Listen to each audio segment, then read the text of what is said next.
Hi everyone, and welcome to another episode of Get Cooked. I'm Sarah Cook, and I'll be interviewing each week members of our rowing community. And this week I'm talking to member of the Australian rowing team, Ben Gibson. Ben, welcome and thanks for joining me.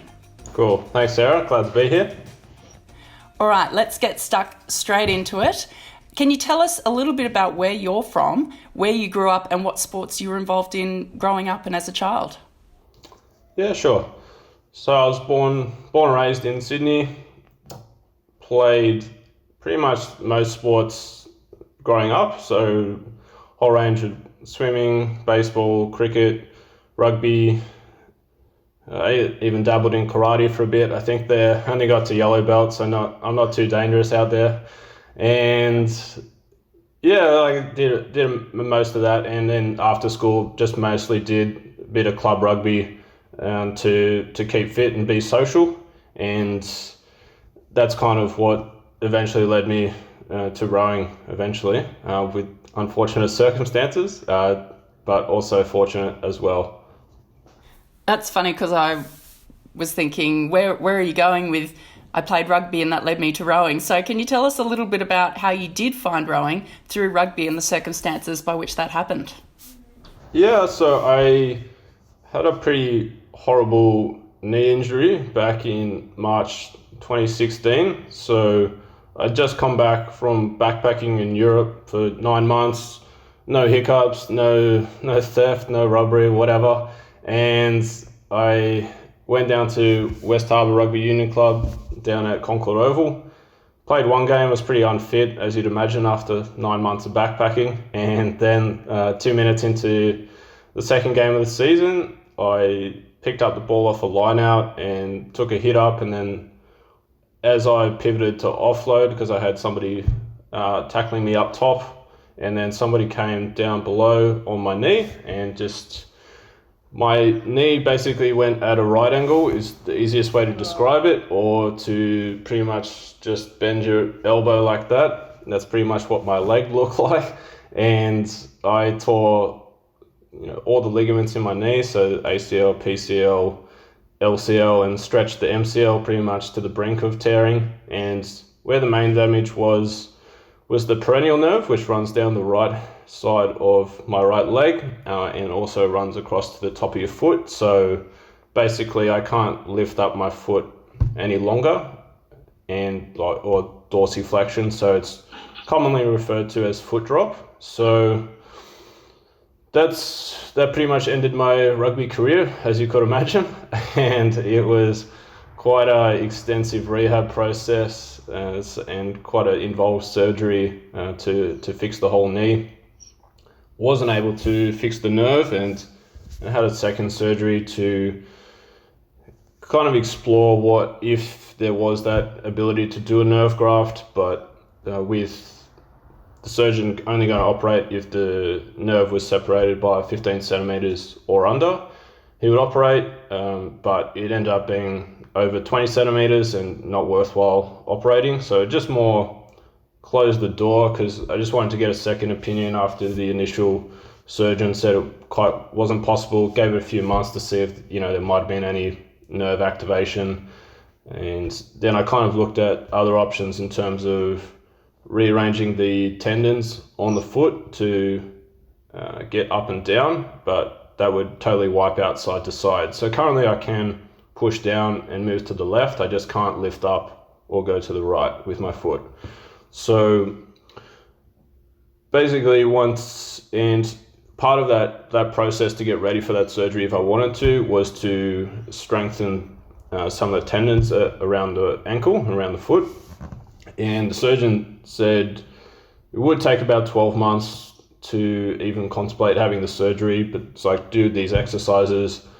Basically I had like an ankle weight that I would just lift up my foot like a couple times a day. And basically I got it to a level within 2 months that I could have the surgery. But in that meantime, I had already had parasports at the back of my mind after watching the Rio Olympics and Paralympics in 2016. And once a few of those doors closed, then a couple more essentially opened up for me. So I reached out just online with Paralympics Australia, just on their website, and just pretty much ticked all the boxes for registration form for just getting in contact with different people. Basically, within I think a week or so, I got a whole list of contacts. And being based in Drummoyne at the time during my recovery at mum and dad's, it was kind of logical to go into rowing or try it out because it would be logistically easy to set up, and I just wanted to use my whole body. I didn't want to be restricted in terms of cycling. I'd already done swimming growing up, so I wasn't too keen to get back into that. So I just wanted to have another challenge, but also the way that rowing works in terms of using a lot of your legs would also help with my knee movements and strengthening that up over time. So I was lucky enough to get invited to train for Tokyo camp in February 2017 through Rowing Australia, and basically just a whole group of novices with a different range of impairments, just hopping in a mixed four and just kind of battling away for about a week, and got set up at Sydney Rowing Club after that under the guidance of Jason Baker. Yeah, that's quite amazing to have a world champion coach, of course, Jason Baker, Eric Horry's coach, guiding you on that journey is I guess, a bit of a stroke of luck there, but maybe it was all meant to be. It came together pretty well. Can you tell us a little bit about the Tokyo camp that you went to down in Canberra and some of the athletes who were there, and how much rowing had you done at that point? Yeah, so it was pretty, in terms of rowing, I'd never been on a boat before. I'd been on the erg a little bit with rugby training, but, nothing compared to what we're doing these days. And I think the only test we used to do was a 3-minute flat out test, and we would do that maybe once a month or something like that. So really hadn't done much before that. I think I did a couple of ergs before the camp, but I wasn't into too much shape there. I was more focusing on weight training beforehand to get my legs kind of back to normal and look somewhat symmetrical. In terms of the athletes down there was Alex Vullerman, who's of course in the PR3 Mix 4 the last couple of years, and one of the guys there I met, he's actually in triathlons now with the national team there, I believe. Curtis McGrath was also down there just to see if he could mix in two sports. So it's pretty cool meeting Curtis to just see his mindset and hear his story. And I'd heard a little bit about him before, so it was pretty cool and it was just a pretty easygoing environment. There's no pressure. It's just cool to see what the setup is down there in Canberra and sort of what it would be about. Awesome. That's really cool to hear that, there was that initiative and that opportunity to participate in something like that. And I guess for you, that lit the flame then to potentially go to Tokyo. And it is amazing. Obviously Tokyo was due to happen this year. It's been moved to next year. But to think that you only sustained this injury 4 years ago, and that was when you first watched the Olympic Games, not even 4 years ago, and the Paralympic Games, and you've already gotten yourself onto the Australian rowing team for a couple of years now, and you're really getting some runs on the board and potentially looking at a Paralympic start yourself. So can you tell me a little bit about your goals in that and how that's shifted and come about over the last 4 years? Yeah, I think initially when it was 2017, you got a few years there to kind of cut your teeth a bit and work out, where you want to go and, how hard you want to work. Initially the first year, I didn't really anticipate making the team in 2018. I was kind of getting involved gradually, kind of go from a couple of sessions a week to 3, 4, 5, and then build it up by the end of that year in 2017. And there wasn't a great deal of numbers initially, so probably got a bit lucky in that first year, especially. But I think that once making that first team and then having the taste of going overseas in Plovdiv in Bulgaria, and then just being around like the whole, the men and women who do it full time and are at the training centers, and just see how they go about their business, and what kind of scores and the fitness and commitment that really goes into the sport of rowing where it was something like a massive learning curve coming from rugby, where it's just not that intense in terms of just endurance and like just the physical and mental toll. I mean, like for footy, like you can kind of run around for a couple of minutes, but then you get a break, like at a scrum or a line out or a penalty or whatever. Like you don't really get that in rowing in terms of, I mean, you can, but at the end of the day, it's gonna hurt you if you're taking too many breaks in training, or obviously you're not going to break in the middle of a race. So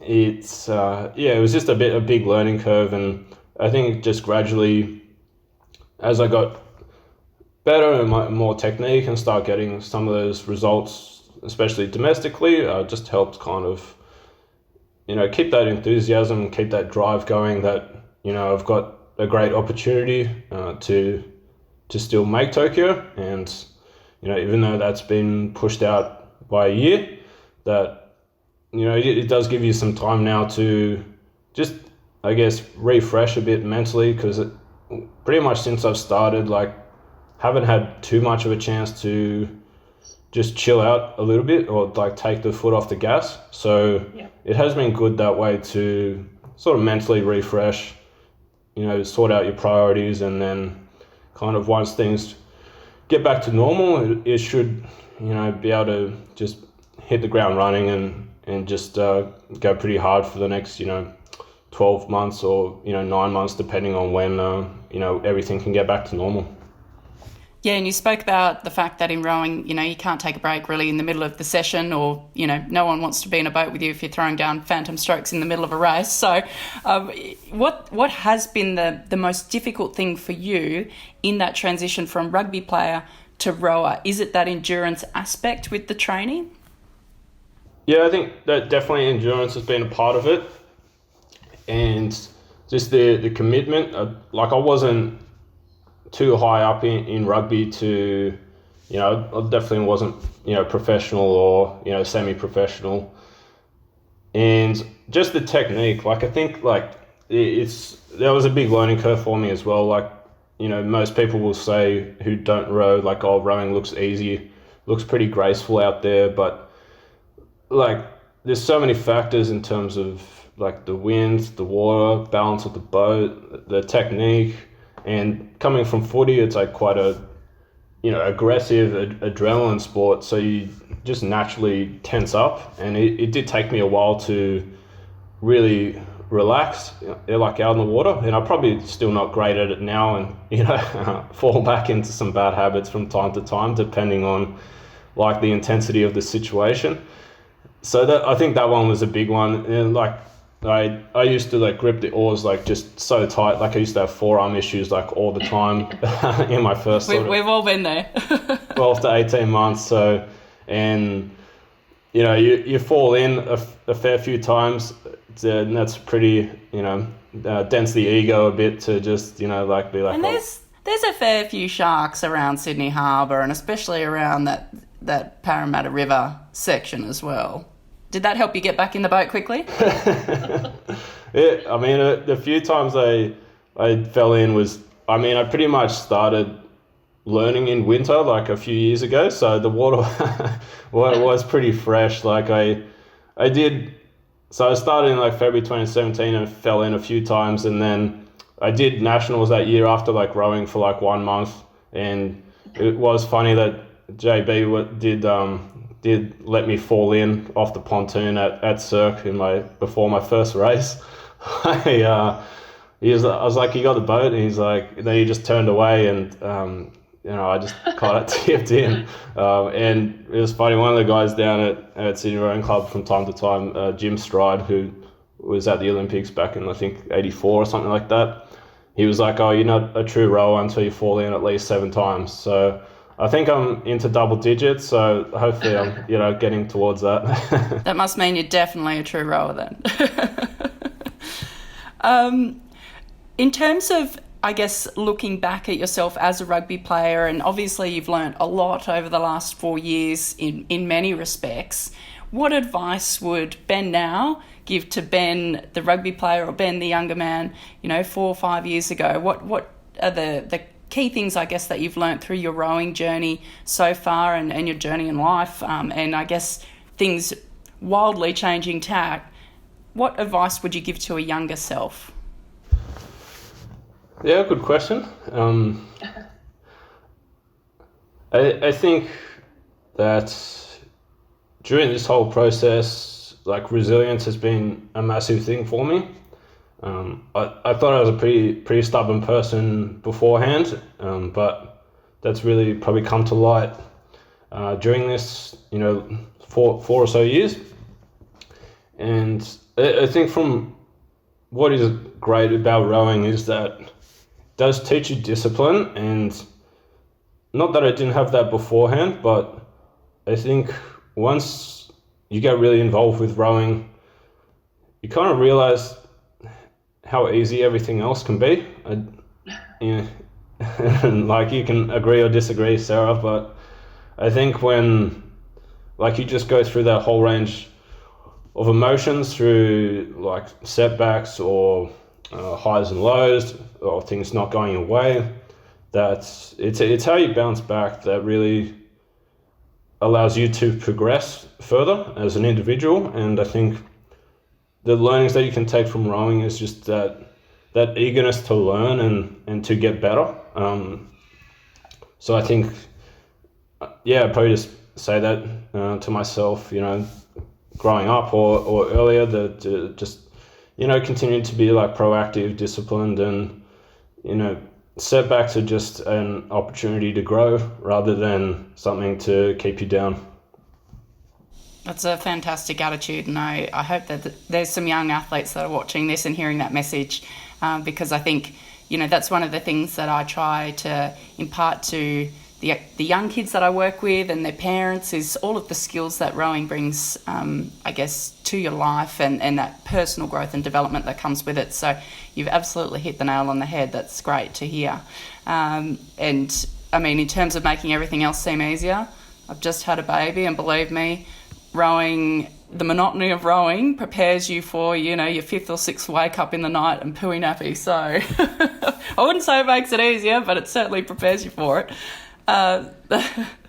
So how would you encourage others to be involved in the sport, and younger athletes who are watching this, maybe starting out on a rowing journey, or perhaps they're playing another sport and looking for a sport that they can come to? What encouragement would you give to others, or maybe other potential para-athletes as well? Yeah. Again, I'd say that if you're a fairly driven person that, likes, like, searching for those challenges, and one thing I have noticed in rowing as well is that you don't have to be the biggest bloke walking around, or necessarily the strongest bloke walking around, or girl. So, like, it really suits all different people. And if you have that focus and, really kind of like those little things in terms of a quite technical aspect of things, and that's how your kind of brain works, then I think it's a great sport like that. And the value of, like, exercise, especially early in the morning, really sets you up for the rest of the day. So if you like being quite a productive person, and as I mentioned before, with the learnings that rowing gives you, I think that just goes tenfold into all aspects of your life. So yeah, look, like, challenging, but you got to realize that it's going to take a physical and mental toll, and it's how best you're going to cope with that, and the highs and lows of that rowing will give you. Absolutely. And what are your hopes over the next 18 months and your journey in rowing? Yeah, so I mean, it's probably a fairly obvious question to be at Tokyo next year, barring any other unforeseen circumstances. and just have a solid domestic season, and really just kind of have that laser focus, for pretty much. It can be a bit, it can take a toll on you to have that constant focus, and it's just taking that awareness to sometimes take the foot off the gas for a little bit. But yeah, just try to stay fit and healthy, injury free, and hopefully the rest will just take care of itself leading into next year. And you balance your training with full-time work, don't you? So can you tell us a bit about how you fit everything in, because that is quite an undertaking? Yeah, so I have been working the whole time that I have been rowing. So I actually got my first full-time job a week before I did my injury. So that was an interesting time. And I think it's just about just being organized, really, and it helps having quite a clear goal to what you want to do, and basically get up morning, off the water kind of by 8 and in the office by around 9, and pretty flexible with work, really well set up with where I am now, and can kind of work pretty much 9 till 4, and then I can get the evening session done quite well, and then the weekends, it's obviously a bit more time to be out on the water, but get a couple of sessions done in the morning rather than leading into the night.